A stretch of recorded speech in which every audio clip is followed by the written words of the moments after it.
আসসালামু আলাইকুম। আপনারা সবাই কেমন আছেন? আশা করি সবাই অনেক ভালো আছেন। আবারও একটা সুন্দর ভিডিও নিয়ে চলে আসলাম। আর আজকে আমার মনটা অনেক খুশি। কারণ আজকে কিছু একটা নতুন জিনিস আসবে বাসায়। আর নতুন জিনিসের কিন্তু আনন্দটাই আলাদা। আমাদের বাসায় ডিপ ফ্রিজ ছিল। তো ডিপ ফ্রিজটা একটু ছোট এবং হালকা একটু সমস্যা দিচ্ছিল। এজন্য ওইটা বিক্রি করে দিচ্ছি। আর এই ডিপ ফ্রিজটা ছিল আমার বিয়েরও অনেক আগের। তো সেটা সেল দিয়ে একটা নতুন ফ্রিজ কিনে নেওয়া আসা হয়েছে। আর নতুন জিনিস আসলে তো বেশ ভালো লাগে। একটা সুতির যদি নরমাল ড্রেসও নিয়ে কিনা হয় সেটাও অনেক বেশি ভালো লাগে। বা আপনি যদি 10 টাকার 50 টাকার জিনিসও কিনেন তো সেই জিনিসটার মানে ফিলটাই আলাদা। তো এটা যেহেতু সংসার এবং অনেক বড় একটা জিনিস, অনেক ভালো লাগছিল। তো এই উপলক্ষে একটু মজার খাওয়া দাওয়া হবে আর অনেক মজার একটা রান্না করব। সব কিছুই কিন্তু থাকছে মজার মজার এই ভিডিওতে, অবশ্যই সবাই দেখবেন। আর আলহামদুলিল্লাহ এই যে ফ্রিজটা কেনা হয়েছে এটা কিন্তু অনেক সুন্দর হয়েছে, আমারও অনেক বেশি পছন্দ হয়েছে। আর নতুন নতুন জিনিসে নতুন নতুন অনেক কিছু সিস্টেম থাকবে, এটাই স্বাভাবিক। তো যাই হোক, ফ্রিজের ওপরের প্রিন্টটাও আমার অনেক বেশি ভালো লেগেছে। সকালে ঘুম থেকে উঠেই আমি ভেবেছিলাম পান্তা খাবো, বাট পান্তাটা অনেক বেশি শক্ত ছিল। একটু নরম পান্তা, গলা গলা পান্তা না হলে আমার খেতে ভালো লাগে না। তো পেঁপে ছিল, দেন পেঁপে খেয়ে আমরা অন্যান্য কাজে লেগে পড়ি। আর পেঁপেটা এত বেশি মজার ছিল, মানে মিষ্টি ছিল আর কি।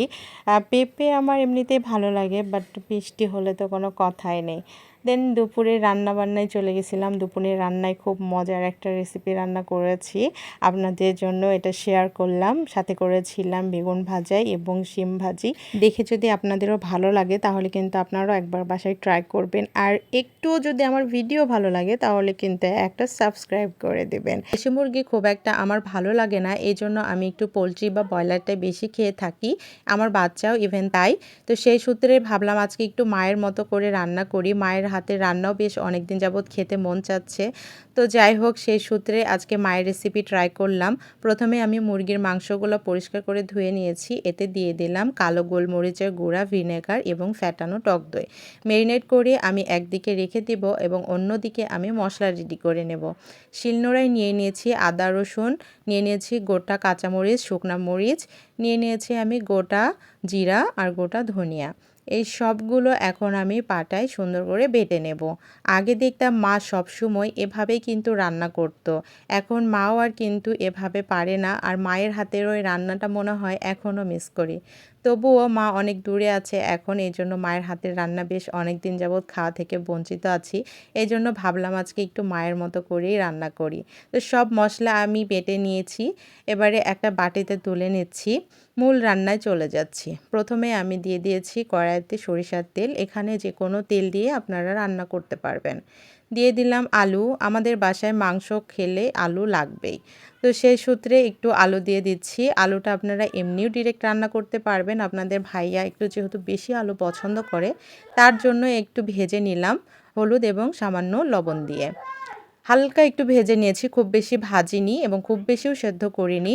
এবারে সেই প্যানে আবারও একটু তেল দিয়ে দিলাম, দিয়ে দিয়েছি পেঁয়াজ কুচি। এখানে আমি 2টা গোটা পেঁয়াজ দিয়ে দিয়েছি। পেঁয়াজটা একটু নেড়ে চেড়ে দিয়ে দেব 3টা ছোটো এলাচ এবং দারচিনি, দিয়ে আমি আবারও নেড়ে নিচ্ছি। যখন আমার এগুলো একটু ভাজা ভাজা হয়ে যাবে দিয়ে দিচ্ছি আমি গোটা জিরা। এই সবগুলো আমার সুন্দর মতো যখন ভাজা হয়ে যাবে, এই দেখুন আমি এখন একটা প্লেটে তুলে রাখছি। মাকে দেখতাম সবসময় এভাবে তুলে প্লেটে না, মা শিলনোড়াতেই রেখে দিত। আমার সবগুলো তুলে নেওয়া হয়ে গেছে। এবার প্যানে যে তেল আছে সে একই তেলে, আমি আর তেল দেব না, তবে আপনাদের যদি তেল লাগে অবশ্যই দেবেন। দিয়ে দিলাম একটু জিরা ফোড়ন, আর দিয়ে দিয়েছি দারচিনি, এলাচ, তেজপাতা এবং কয়েকটি লং। এগুলো সব কিছু ফোড়ন যখন একটু হালকা স্মেল দেবে তখন আমি দিয়ে দেব পেঁয়াজ কুচি। আপনার যতটুকু পরিমাণ মুরগি থাকবে সে অনুযায়ী পেঁয়াজ কুচি দিয়ে দেবেন, এই জন্য আমি পরিমাণটা কোনো কিছুরই বলছি না। পেঁয়াজটা যখন হালকা একটু লাল লাল হয়ে যাবে দিয়ে দেব 2টা টমেটো কিউব করে কাটা। আপনারা চাইলে একটু ছোট করেও কেটে নিতে পারেন, তবে বড় করে কাটলে আমার মনে হয় ভালো লাগে, এই জন্য আমি কেটেছি।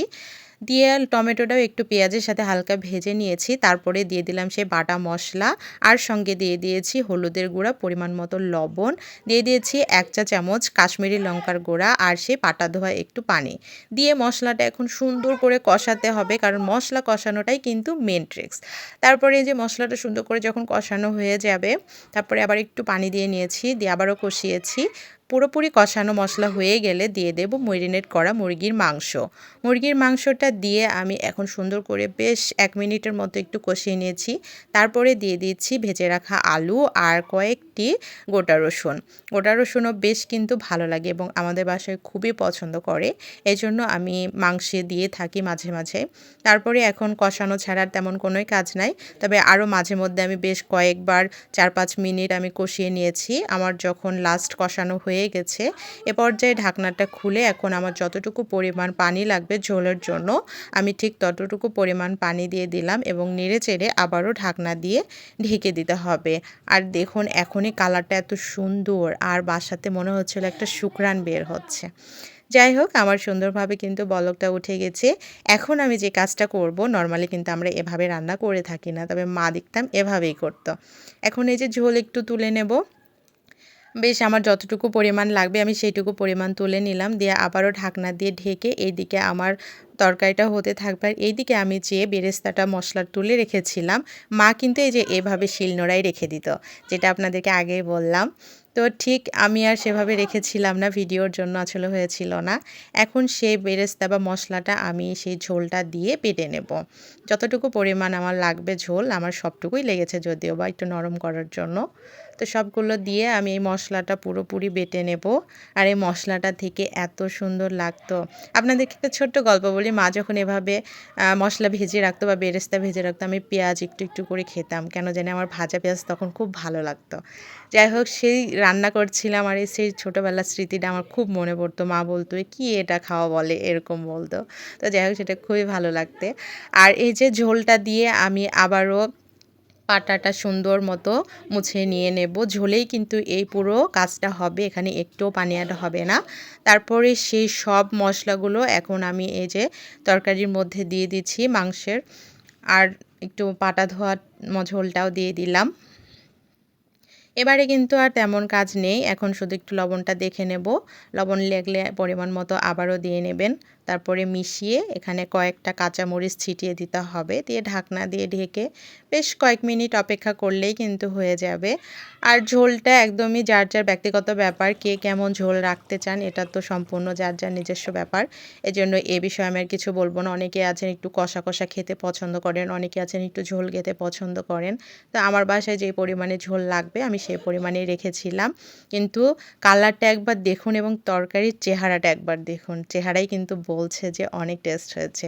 মাশাআল্লাহ, আলহামদুলিল্লাহ, দেখতেও যেমন সুন্দর হয়েছিল, খেতেও আলহামদুলিল্লাহ অনেক মজার হয়েছিল। আমার হাজবেন্ড কিন্তু বলেই ফেলেছিল আজকে কেন জানি মায়ের রেসিপির ফিল পাওয়া যাচ্ছে।